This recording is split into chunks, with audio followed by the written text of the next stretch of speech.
watch in effect from Wednesday evening through Sunday morning. What flash flooding caused by excessive rainfall is possible? Where portions of north central, northeast, and northwest Ohio, including the following counties, in north central Ohio: Ashland, Crawford, Erie, Huron, Knox, Lorain, Marion, Morrow, and Richland. In northeast Ohio: Cuyahoga, Holmes, Medina, Stark, Summit, and Wayne.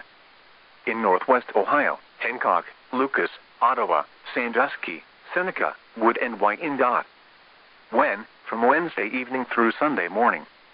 Impacts: excessive runoff may result in flooding of rivers, creeks, streams, and other low-lying and flood-prone locations. Extensive street flooding and flooding of creeks and rivers are possible. Additional details: several systems will bring multiple rounds of moderate to heavy rain across the region, beginning Wednesday evening and ending on Sunday. Rainfall totals could range between 3 and 5 inches by Sunday. Please visit www.weather.gov/safety/flood for flood safety and preparedness information. You should monitor later forecasts and be prepared to take action should flash flood warnings be issued.